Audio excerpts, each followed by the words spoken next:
Epístola de Paulo a Tito, capítulo 2, verso 11 em diante. Glória a Deus. Muito bem, diz assim a palavra de Deus: porque a graça de Deus se manifestou, trazendo salvação a todos os homens.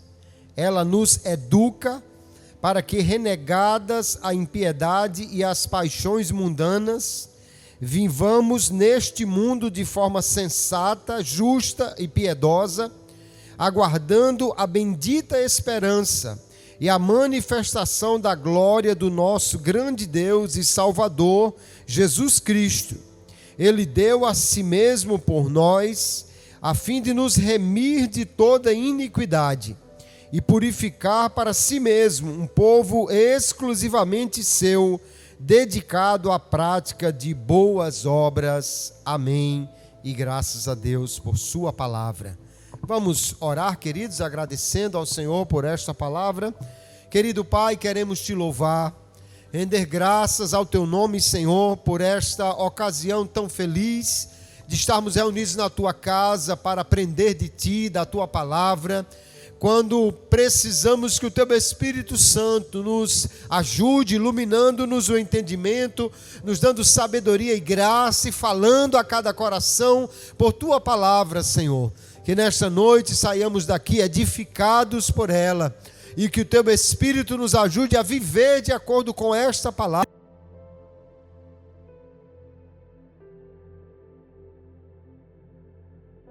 Por tua graça, nós te oramos assim, te agradecemos no nome de Jesus. Amém e amém. Pode sentar, querido irmão, deixe sua Bíblia aberta no texto que nós já lemos, para que possamos aqui trazer a palavra, a nossa edificação. Eu li a notícia de um senhor de 93 anos de idade, na Itália, que conseguiu recuperar-se na epidemia de Covid. Ele ficou um tempo no hospital e por um dia apenas precisou de usar um respirador. Mas quando ele estava já pronto para sair do hospital, o médico lhe comunicou que euros, que era a taxa daquele único dia que ele havia usado o respirador. E ele começou a chorar muito. E o médico tentando consolá-lo e dizendo: não, senhor, mas tenha calma, o hospital ele parcela, ele divide, a gente dá um jeito. E aquele homem disse: não é por causa disso, eu tenho muito dinheiro, posso pagar com facilidade esse valor que o hospital está me cobrando por um dia de uso do respirador. A questão é que eu tenho durante 93 anos respirado, porque Deus tem me dado a capacidade para isso, e agora que eu estou vendo que eu nunca me lembrei de agradecer. E ele dizia: se um dia custa 500 euros, quanto eu estou devendo a Deus por 93 anos que eu estou respirando? Essa história nos leva a pensar, queridos irmãos, que muitas vezes nós não paramos para avaliar o tamanho das bênçãos, da graça de Deus, da sua benevolência para conosco. Às vezes simplesmente vamos caminhando e nem percebemos o quanto é grande a graça de Deus para conosco, e quanto ela tem nos provido de tantas coisas que nós precisamos. Mas como é bom a gente fazer às vezes um balanço, parar para ver, entender e poder não somente agradecer a Deus, mas também perceber a grandeza daquilo que todo dia Ele tem nos dado. No texto que lemos hoje, o apóstolo Paulo está escrevendo a Tito, aquele que é o seu filho na fé, um deles, como Timóteo. Tito é pastor na ilha de Creta, onde recebeu a missão de estabelecer pastores naquela igreja, combater o falso ensino, ensinar a sã doutrina e também estimular os crentes a viver de acordo com a palavra de Deus. E aí nós vamos ver que no centro desta mensagem está a graça de Deus. E nós podemos então perguntar, qual é a ação da graça de Deus na vida cristã? E nós vamos entender então que a graça de Deus é quem nos transforma na regeneração, é quem nos conduz na vida cristã, do começo ao fim, e quem nos faz estar preparados para esperar a volta de Jesus, que breve acontecerá. No versículo 11, que nós iniciamos a nossa leitura, Paulo diz: porque a graça de Deus se manifestou, trazendo salvação a todos os homens. Então nós vamos ver que a graça, queridos, é quem inicia a nova vida que temos em Cristo. O que é a graça divina? Todo crente sabe essa resposta. É o favor imerecido de Deus por nós. A graça divina é o maior presente dado no lugar do maior castigo. Nós merecíamos somente a punição por nossos pecados, mas Deus, em sua bondade e amor, nos deu da sua maravilhosa graça. Lá no Antigo Testamento, Deus já havia manifestado graça. Mas quando Cristo veio ao mundo, aí a graça se manifestou de uma maneira mais aberta. No seu nascimento, a graça de Deus já foi revelada, no nascimento de Cristo. E os anjos já cantaram dizendo que havia uma boa notícia para todos os homens. No ensino de Jesus, ele falou sobre a graça.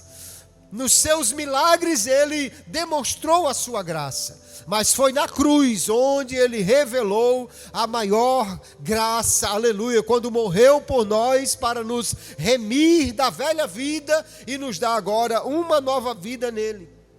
A graça, então, Paulo diz, se manifestou para resgatar o homem do império das trevas, para nos levar para o reino da luz.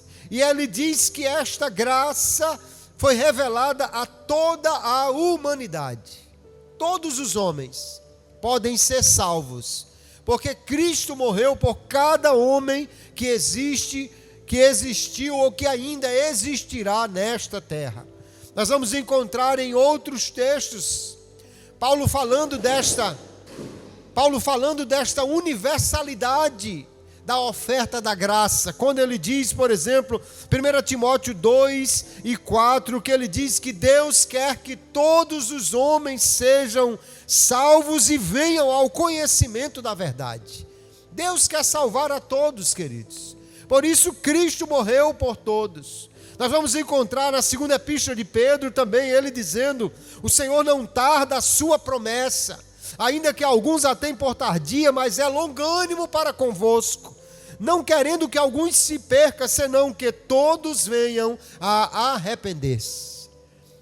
Deus quer salvar todos os homens, enviou seu Filho para morrer por toda a humanidade. E por que todos não são salvos? Porque muitos rejeitam a graça de Deus, porque não querem receber o presente que de graça Deus oferece. Mas Paulo deixa claro, a graça de Deus se manifestou trazendo salvação. E isso é para nós sermos gratos, queridos, porque o pecador precisa da graça de Deus. Ninguém seria salvo sem a graça. Quando o apóstolo Paulo escreveu aos Efésios, no capítulo 2, o verso 8 em diante, ele diz: pela graça sois salvos por meio da fé. Isso não vem de vós, é dom de Deus. Não vem das obras para que ninguém se glorie.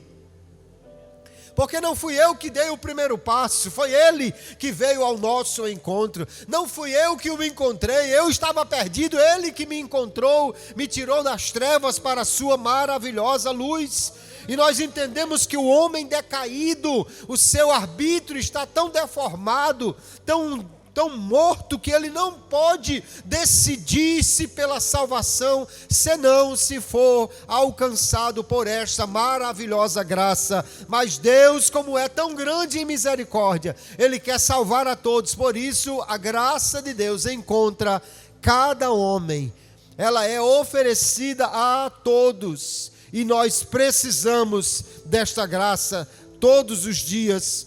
Há uma beleza na expressão que o apóstolo Paulo usou. Ele diz: a graça de Deus se manifestou. A ideia aqui é que a graça de Deus raiou, ela brilhou, ela apareceu como o sol que nasce de manhã e ilumina toda a terra. Porque quando Cristo veio ao mundo, exatamente foi isso que ele fez. Ele iluminou todo o mundo com a sua graça. Quando no seu evangelho, João, no capítulo 1, fala da encarnação do Filho de Deus, ele diz de Jesus: ali estava a luz verdadeira que alumia todo homem que vem ao mundo.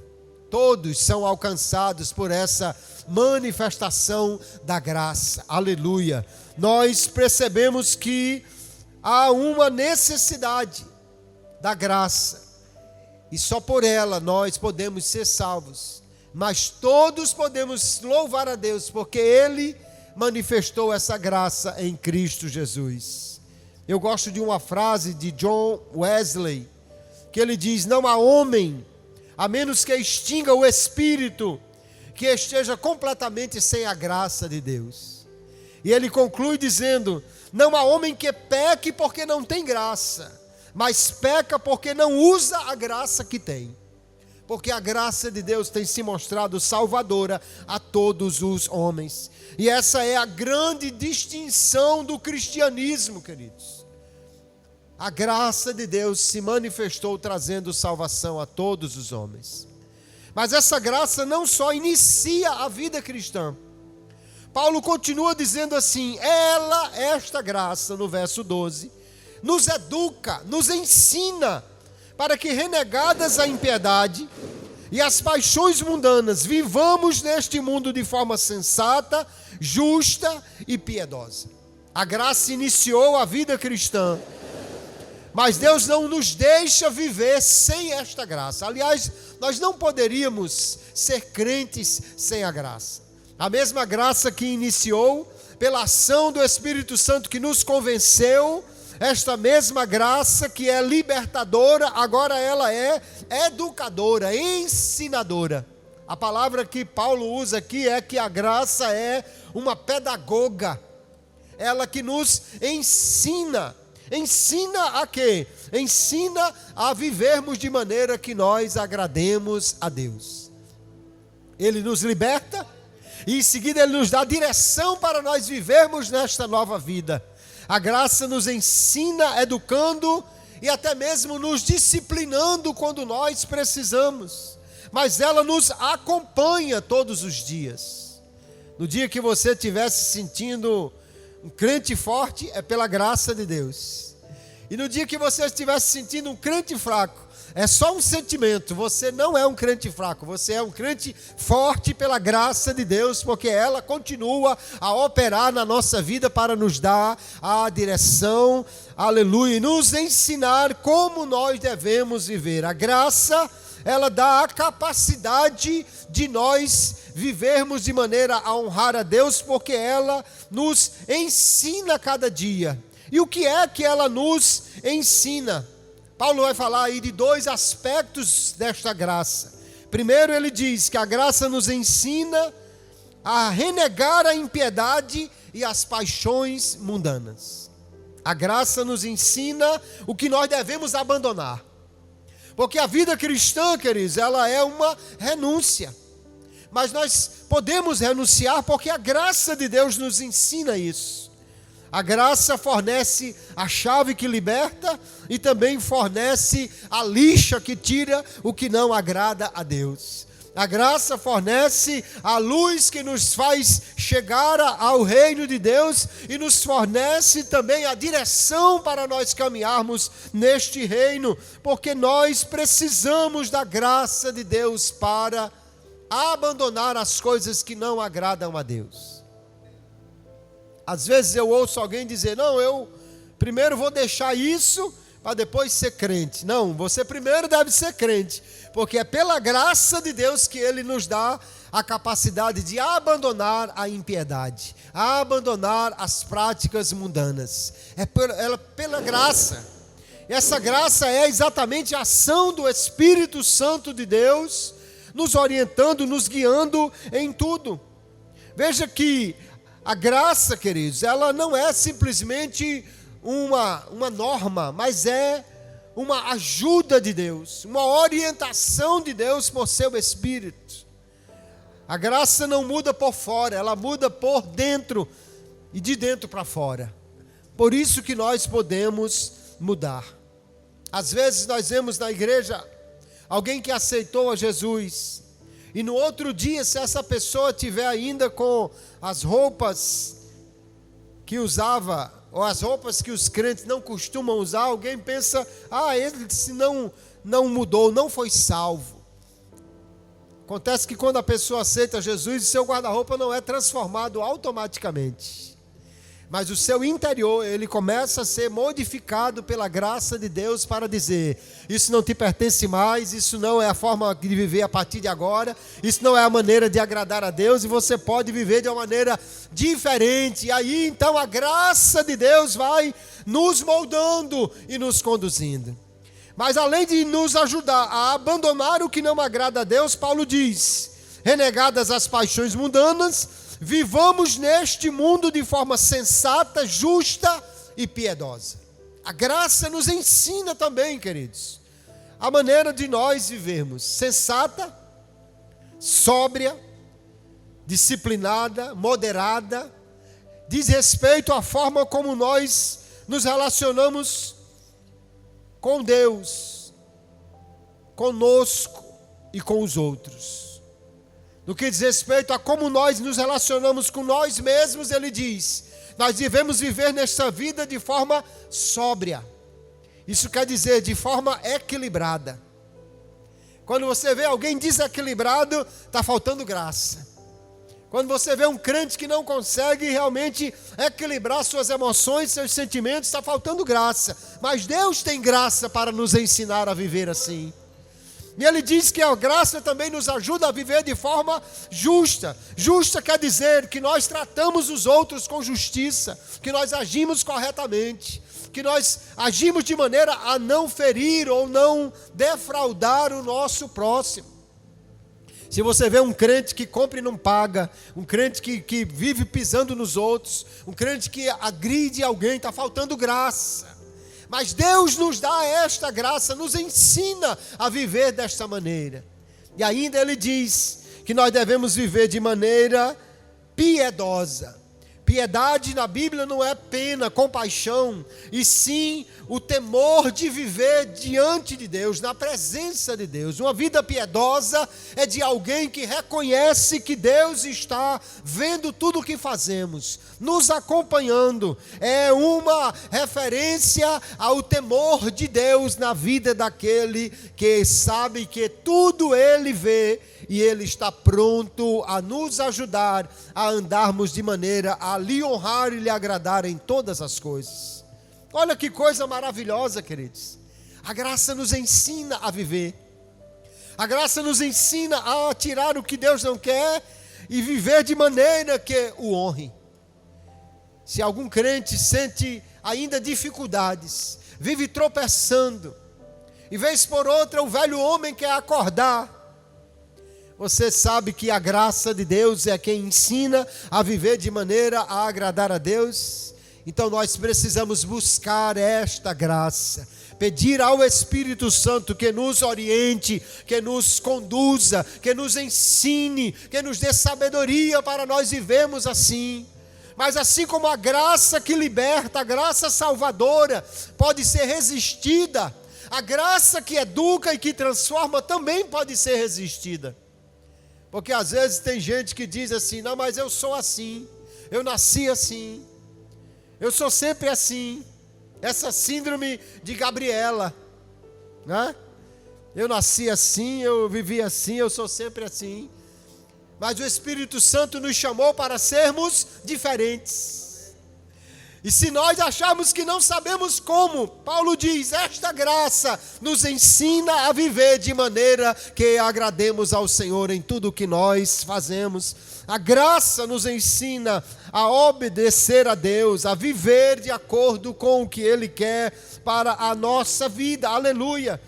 Spurgeon tem uma frase que ele diz: onde quer que a graça de Deus venha com eficácia, ela faz o que vive desleixadamente negar os desejos da carne, faz com que o homem que cobiça ouro vença a sua ganância, afaste o homem orgulhoso das suas ambições, treina o ocioso a ter diligência, faz sobriamente devassa, que só se importava com frivolidades da vida. Não apenas deixamos essas paixões, mas as negamos e vivemos uma nova vida. Aleluia!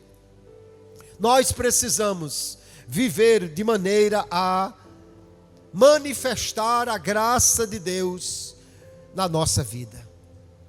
Quando um crente manifesta esta graça de Deus, quer dizer que ele vive assim, de forma sóbria, sensata, equilibrada, de forma justa, está tratando todo mundo bem, de forma piedosa, em reverência e temor a Deus em todo o tempo. E não existe, queridos, maior testemunho para a salvação daquele que não conhece a Deus, do que um crente que manifesta a graça de Deus desta maneira. Eu vi a história de um capelão evangélico. Capelão é aquele soldado cuja responsabilidade é cuidar da vida espiritual dos que estão ali nas forças armadas. O capelão estava na guerra.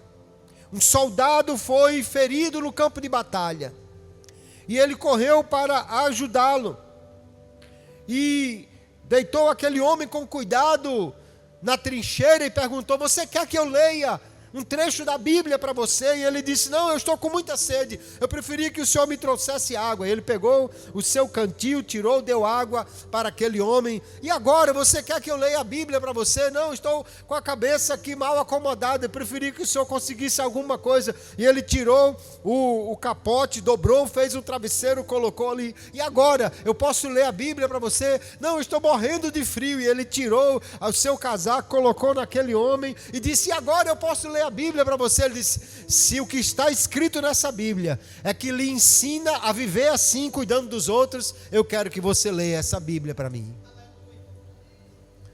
Porque pela graça de Deus ele fez aquilo, e agora aquele homem disse: eu quero também viver desta maneira. Um crente ensinado pela graça vive para testemunhar dela, manifesta essa graça nos seus atos, na sua vida. E nós precisamos viver assim, queridos, porque a graça de Deus nos ensina.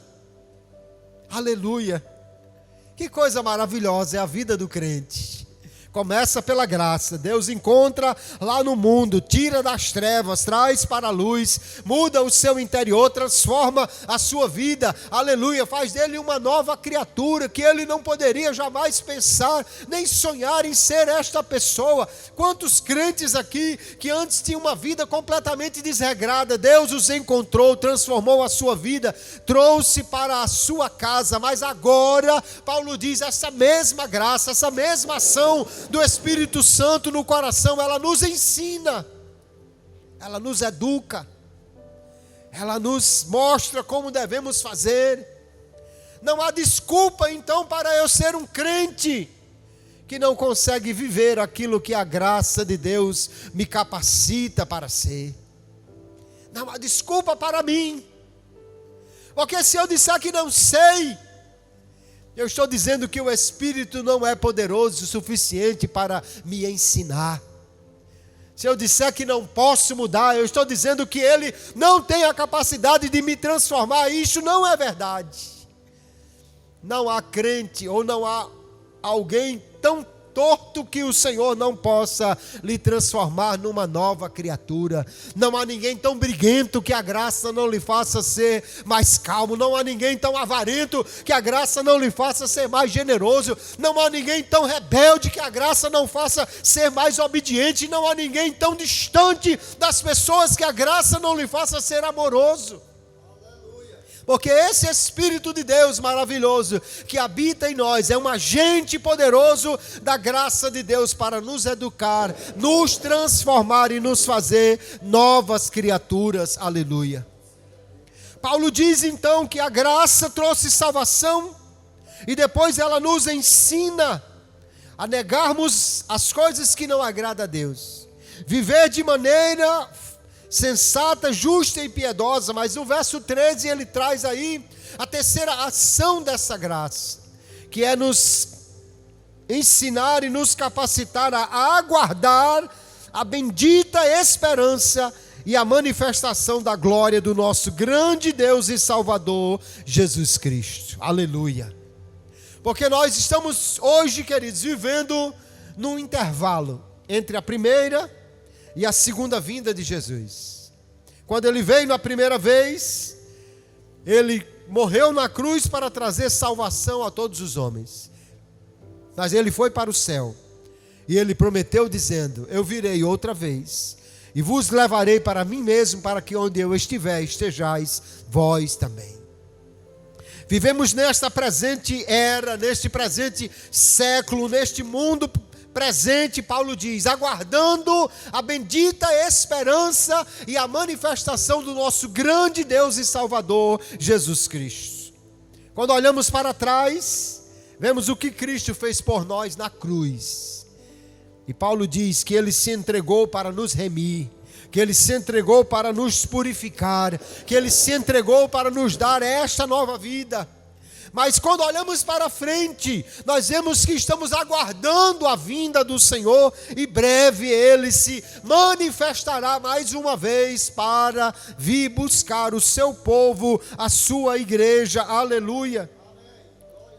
Mas quando estamos aguardando Jesus, isso modifica a nossa maneira de viver. Se estamos aguardando Jesus, isso acaba afetando a nossa maneira de viver. O escritor C.S. Lewis diz que é quando os crentes se esquecem que são do céu, é quando eles deixam de pensar na outra vida, na vida eterna com Deus, que eles se tornam menos eficazes aqui nesta terra.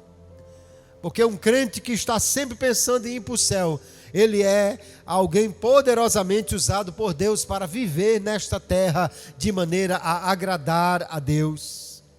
Escrevendo a sua segunda epístola, capítulo 3, no verso 11, o apóstolo Pedro diz: uma vez que estas coisas irão passar, uma vez que tudo será desfeito, ele diz: vocês devem ser pessoas que vivem de maneira santa e piedosa, aguardando e apressando a vinda do Filho de Deus. Aleluia.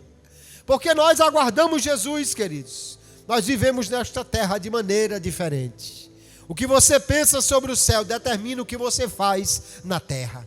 Porque quem almeja subir para encontrar com o Senhor e está pronto para nos ares ser, aleluia, envolvido pelo Senhor e viver com Ele para sempre, esta pessoa vive nesta terra de uma maneira diferente das pessoas que estão apenas desfrutando da vida que vivem aqui nesta terra. Pedro diz, uma vez que nós esperamos Jesus, nós devemos viver uma vida santa e piedosa. Santa quer dizer na maneira como nós vivemos. Piedosa quer dizer na reverência que nós cada dia demonstramos diante de Deus.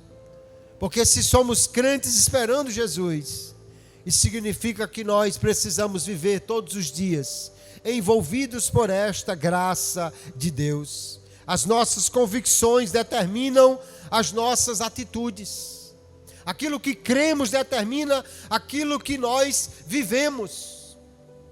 E quando vivemos esperando Jesus, vivemos de maneira a honrar e agradar o Senhor em todas as coisas. Aleluia.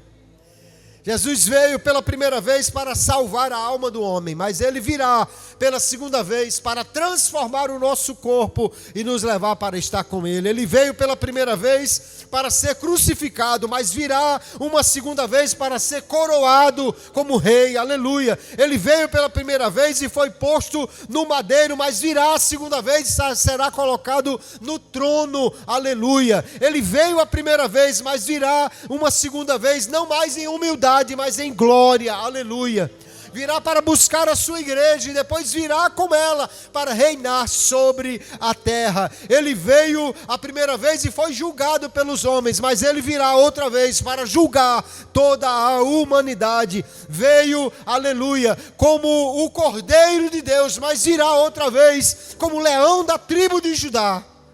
Aleluia, e aquele que o recebeu como o Cordeiro que tira o pecado do mundo, se assentará no trono para reinar com ele quando vier sobre as nuvens para estabelecer o seu reino aqui nesta terra, aleluia. E a graça de Deus, queridos, é que nos faz viver nesta expectativa da volta de Jesus.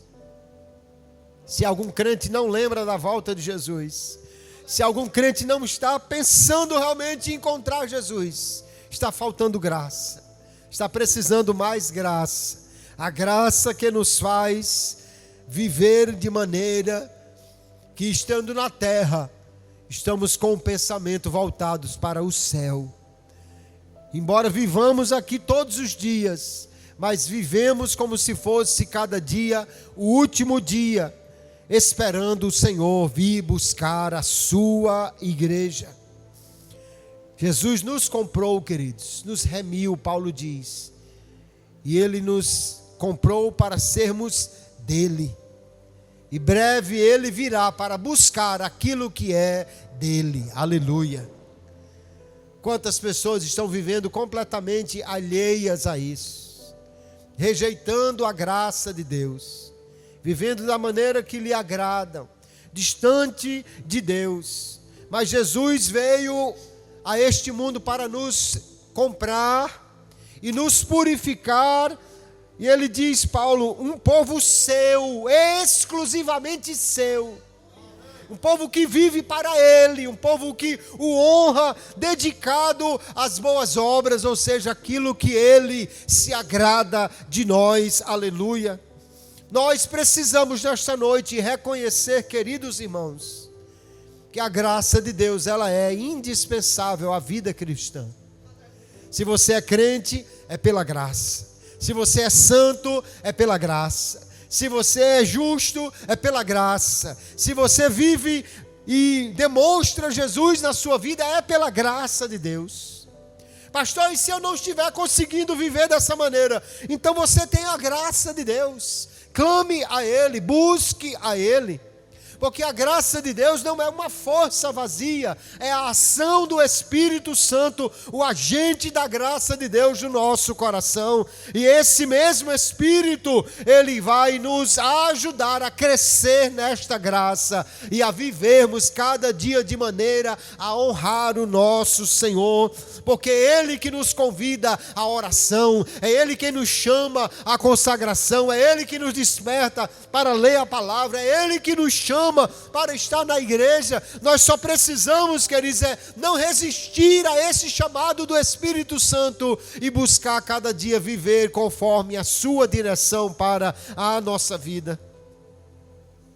Como está a nossa expectativa da volta de Jesus? Será que se Jesus voltasse hoje, nós estaríamos prontos para encontrá-lo? Alguém pode ter medo, não, eu não sei, mas olha, é a graça de Deus que nos prepara para isso. O que nós precisamos, queridos, não é garantir que estamos prontos por nossa força, mas sim buscar de Deus cada dia a graça, a direção, a força, a orientação para que nós possamos viver desta maneira. Deus, aleluia, em sua graça, nos colocou esta palavra no coração para nós entendermos. Estamos vivendo no intervalo das duas vindas de Jesus. A primeira já aconteceu, por isso nós somos salvos. A segunda breve acontecerá, porque ele veio a primeira, a graça raiou e nós iniciamos a vida cristã quando fomos alcançados por esta graça. Ele nos remiu, nos purificou, nos fez novas criaturas, mas a mesma graça que nos tirou das trevas, nos tira também de uma vida que não honra ao Senhor, nos dirigindo os passos para que vivamos para honrar o Senhor. Ela nos ensina, ela nos capacita, ela nos corrige, aleluia. Quantas vezes eu vejo pessoas dizendo: não, pastor, primeiro eu vou deixar de fazer isso, para depois eu ser crente. Não, primeiro eu vou mudar, para depois eu ser crente. Pastor, primeiro eu vou deixar certas coisas para ser crente. Primeiro eu vou melhorar para ser crente. Sabe quando é que você vai ser crente assim? Nunca.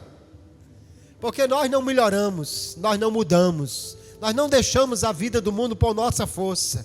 Agora você quer ser um crente que deixa a vida do mundo, um crente que é mais santo, um crente que é mais consagrado, um crente que busca mais a Deus? Aleluia, confie na graça do Senhor e busque-a a cada dia. Como eu busco a graça? A graça é Deus, é seu favor, é seu Espírito agindo em nós. Então buscamos a Ele quando oramos a Ele, quando louvamos a Ele, quando pedimos a Ele que haja em nós e quando obedecemos a direção do seu Espírito Santo.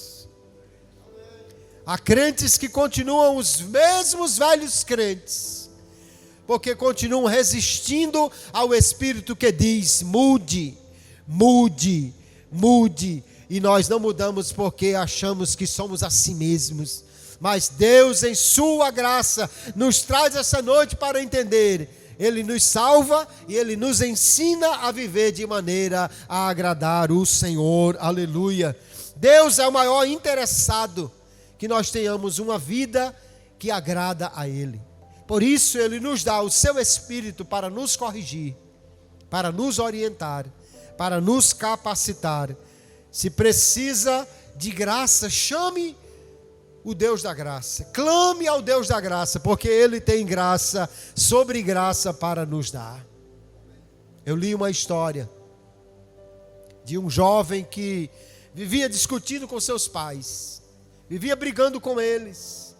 E eles no zelo queriam que ele fosse crente, queriam que ele andasse nos caminhos do Senhor, queriam que ele agisse como crente, mas aquele jovem era rebelde, seguia mais a cabeça dos seus amigos, dizia: isso não tem nada a ver, e vivia de qualquer maneira, e vivia tanto em discussão com seus pais que deixou a sua casa e foi embora. Foi viver a vida, ou como ele pensava, foi gozar a vida, mas nada foi como ele estava pensando. A sua vida se transformou em aflição, em tristeza, envolvido em drogas, envolvido em tantas coisas, confusões, muitos atropelos, indo de mal a pior. E um dia, estando na sarjeta, ele encontrou alguém que lhe falou da graça de Deus. Aquela palavra raiou no seu coração, aleluia. E ele decidiu entregar a vida para Jesus e realmente ser um crente. Jesus mudou a sua vida. Jesus mudou a sua vida, mudou a sua história. Ele foi transformado de dentro para fora, passou a ser uma nova criatura, uma nova vida. Agora ele passou a ter, e ele decidiu reconciliar-se com seus pais. Mas com medo de não ser aceito, porque saiu de casa dizendo tantas coisas com os seus pais. Ele escreveu uma carta dizendo: pai, eu estou voltando para casa, eu agora sou crente em Jesus. Tal dia eu vou no trem, o trem que passava na cidadezinha que ele morava com seus pais. E ele disse: se o Senhor me aceitar, se o Senhor me perdoar, se o Senhor me quiser de volta, pendure um lenço branco naquela árvore que fica em frente à nossa casa. E quando o trem vier passando, que eu ver o lenço pendurado, eu saberei que o Senhor me recebe de volta, que o Senhor me perdoa, e aí eu desço na estação. Mas se o Senhor não quiser me perdoar, eu entendo, porque eu disse tanta coisa, eu fui tão rebelde, eu fui tão ruim, e se não houver nenhum lenço, eu vou seguir em frente, continuar a minha vida. No dia aprazado, ele tomou o trem, e vinha naquela ansiedade, mais com a cabeça para fora do que para dentro do trem, esperando até chegar à sua cidadezinha, quando o trem dobrou a curva, apontando para a sua cidade, e ele olha para a árvore na frente da sua casa. Não tinha um lenço branco pendurado, tinha dezenas de lenços brancos. Aliás, em todas as árvores, até a estação, haviam dezenas e dezenas de lenços brancos pendurados naquela árvore. Era uma mensagem do seu pai dizendo: eu te perdoo, eu te aceito, volte para casa. E ao descer na estação, abraçou o seu pai. Esta é uma imagem da graça de Deus, queridos. Nós erramos, às vezes até dizemos coisas até mesmo contra Deus, fazemos coisas que sabemos que o desagrada, mas a sua graça faz colocar os lenços brancos nos galhos das árvores para dizer: volte, eu lhe acolho, eu lhe recebo, eu lhe mudo, eu lhe capacito a ser diferente. Aleluia. E que nós possamos nesta noite entender que a graça de Deus não é apenas uma força para nos julgar, não é apenas uma norma para nos condenar, mas é a maravilhosa mão do Pai estendida, que não apenas nos salvou e nos tirou das trevas, mas nos dá a capacidade de andarmos na luz e vivermos de maneira a agradar e honrar o Senhor. Essa graça nos salva, essa graça nos ensina e essa graça nos prepara para encontrar o Senhor Jesus quando Ele vier. Aleluia, buscar um povo exclusivamente seu, zeloso de boas obras, preparado e vivendo nesta terra para honrar o seu santo e maravilhoso nome. Que graça maravilhosa, aleluia. Que graça maravilhosa, esta graça de Deus, queridos irmãos. Parece que combinamos para ser um dia de comemoração de fogos. Não sei se é por outra coisa, mas para mim eu vou tomar como sendo um anúncio da graça de Deus, que é de fato algo para se comemorar, é algo para se agradecer, é algo para se louvar. Se você veio nesta noite talvez pensando: meu Deus, eu estou tão cansado, não sei nem se vai valer a pena ir para o culto, sai daqui dizendo: Deus, obrigado por sua graça, obrigado por me salvar, obrigado por me ensinar, obrigado por me conduzir, obrigado por me levantar, obrigado, Deus, por teu Espírito que desde o princípio até o fim está comigo, me conduzindo, aleluia, nesta vida para honrar e louvar ao Senhor com todas as nossas atitudes. Que Deus, em sua graça, continue nos abençoando, nos ajudando, e que nós possamos viver por esta graça todos os dias, até que Ele venha e volte para nos buscar e estarmos com Ele para todo sempre. Amém, queridos? Que Deus abençoe a todos no nome de Jesus.